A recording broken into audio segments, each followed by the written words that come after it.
We're getting down to the legal stuff now, so pay attention. First of all, this is a binding contract. It's a legal document, and you may want to get tax or legal advice on this stuff. That's what this one says. Paragraph 20 recommends that you do that. Not everyone does, in all fairness, I'll tell you that. But if you are interested in knowing what this says and having the backup of an attorney, I would suggest getting that done before you go putting bids on houses.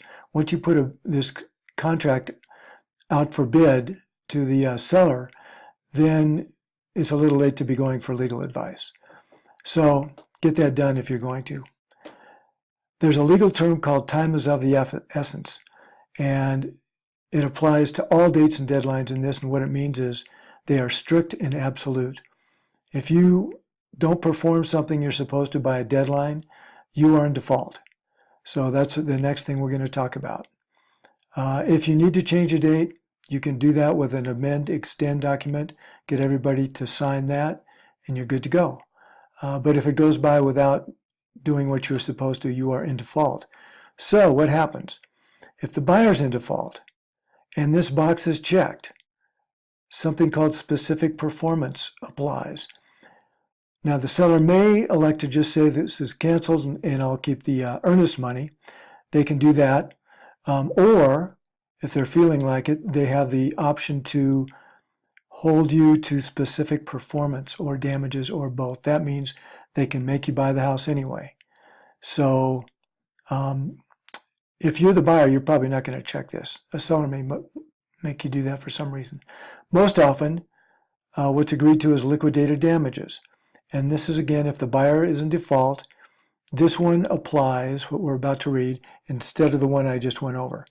So basically all the earnest money that was paid in by the buyer, or not paid in, but owed, is paid and retained by the seller. So they get all their money back. So, and then the contract is canceled. And they agree that the payment of earnest money is the seller's only remedy for buyer's failure to perform. So they also expressly waive the remedies of specific performance.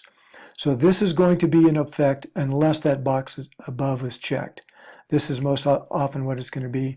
If the buyer's in default, the seller keeps the earnest money and the contract is canceled. That's the end of it. Now, if the seller's in default, this is interesting. Watch this. The buyer may elect to treat this contract as canceled, and all the earnest money gets returned to the buyer. This is what most often happens.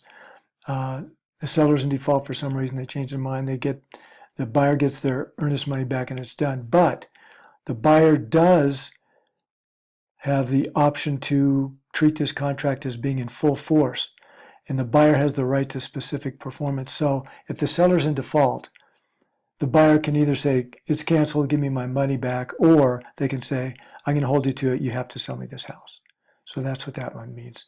So don't be in default.